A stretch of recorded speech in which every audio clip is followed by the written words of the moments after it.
IPS बनना कठिन जरूर है, लेकिन उससे भी ज्यादा कठिन होता है बेखौफ होकर अपनी जिम्मेदारियों को निभाना। जहां जिंदगी भी दांव पर लगी हो, वहां कुछ अधिकारियों ने अपनी छाप छोड़ी है। फिल्मों में खतरनाक ऑपरेशंस को अंजाम देते पुलिसकर्मी तो आपने देखे होंगे, लेकिन आज आपको बताते हैं रियल वर्ल्ड के रियल आईपीएस हीरोज की कहानी। सबसे पहला नाम है आईपीएस नवनीत सिकेरा का।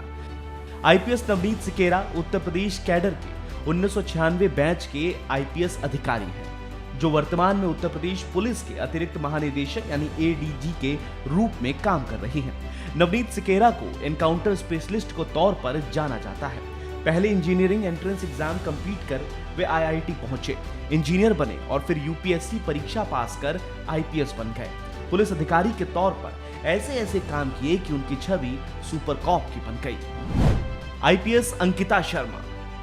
छत्तीसगढ़ की पहली महिला आईपीएस अधिकारी अंकिता शर्मा जितनी अपने दबंग अंदाज के लिए मशहूर है, उतनी ही चर्चा उनकी खूबसूरती और मददगार स्वभाव के लिए होती है। आईपीएस अंकिता शर्मा छत्तीसगढ़ के नक्सल प्रभावित बस्तर में असिस्टेंट सुपरिटेंडेंट पद पर हैं और नक्सल ऑपरेशन की कमान संभाल रही हैं। बस्तर में नक्सल ऑपरेशन की कमान संभालने वाली वे पहली महिला आईपीएस अधिकारी हैं। उनके पिता राकेश शर्मा व्यापारी हैं और मां सविता शर्मा गृहिणी हैं। अंकिता 3 बहनों में सबसे बड़ी हैं। आईपीएस सिमाला प्रसाद। खाकी वर्दी पहनने वाली टॉप लेवल पुलिस अधिकारी का फिल्म में काम करना बड़े चैलेंज का काम है, लेकिन आईपीएस अधिकारी सिमाला प्रसाद ने ऐसा कर दिखाया है। एक तरफ अपराधी इनके नाम से ही खौफ खाते हैं, तो दूसरी तरफ वह कई बॉलीवुड फिल्मों में नजर आ चुकी हैं। सिमाला प्रसाद एक दबंग अफसर के तौर पर पहचान रखती हैं और अपराधी उनके नाम से खौफ खाते हैं। मध्य प्रदेश के डिंडौरी में पोस्टिंग के दौरान उन्होंने अलग पहचान बनाई और नक्सल प्रभावित इस इलाके में अपनी धमक बना दी।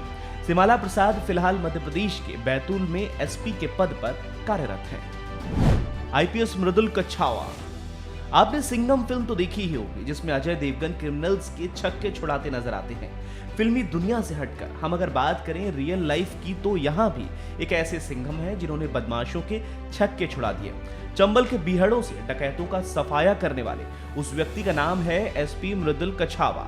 जी हाँ, इनके नाम से बदमाश कांपते हैं, तो वहीं गांव वाले इनकी इज्जत करते हैं। मृदुल कछावा वर्ष 2015 के राजस्थान कैडर के आईपीएस हैं। ये बीकानेर जिले के गंगा शहर निवासी हैं।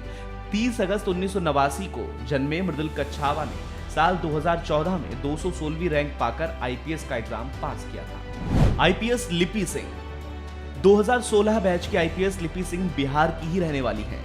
वो अपनी ट्रेनिंग से लेकर अब तक कई मामलों में चर्चा में आ चुकी हैं। वो अपने पुलिस अभियानों से भी सुर्खियों में रही हैं। उनके पिता आरसीसी सिंह भी एक आईएएस अफसर रह चुके हैं। उनके पिता को बिहार के मुख्यमंत्री नीतीश कुमार का करीबी कहा जाता है।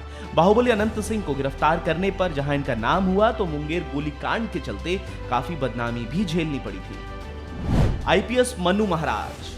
2005 बैच के आईपीएस अधिकारी मनु महाराज ने पटना के एसएसपी समेत कई अहम जिम्मेदारियों को संभाला है। मनु महाराज ने अलग अलग जिलों में कई कार्रवाई को खुद ही लीड किया। बीच में उनकी AK-47 के साथ कार्रवाई के लिए जाते हुए तस्वीर भी काफी वायरल हुई थी। ये तस्वीर उनके पटना एसएसपी रहने के दौरान की है, जब मनु महाराज एक गैंगवार को निपटाने के लिए खुद AK-47 के साथ मौके पर पहुंच गए थे। गया जिले में तैनाती के दौरान उन्होंने नक्सलियों के खिलाफ कई ऑपरेशंस को अंजाम दिया। आईपीएस शिवदीप लांडे। बिहार कैडर के आईपीएस ऑफिसर शिवदीप लांडे ने मगध महिला कॉलेज और पटना विमेंस कॉलेज की लड़कियों को अपना पर्सनल नंबर दे दिया और कहा कि जब भी कोई मनचला उन्हें छेड़ने के लिए कॉल करे, तो उसकी कॉल को उनके नंबर पर डायवर्ट कर दें। लांडे के ऐसे प्रयासों से उनके 9 महीने के कार्यकाल में पटना का क्राइम रेट ही कम हो गया। तो ये थी कहानी उन आईपीएस अफसरों की जिन्होंने असल जिंदगी में अपनी जिम्मेदारियों को बखूबी निभाया और जहां पर ये कार्यरत रहे, वहां पर क्राइम रेट को कम करने में योगदान दिया। तो फिलहाल के लिए इस खबर में इतना ही। अपडेट्स के लिए बने रहिए वन इंडिया हिंदी के साथ।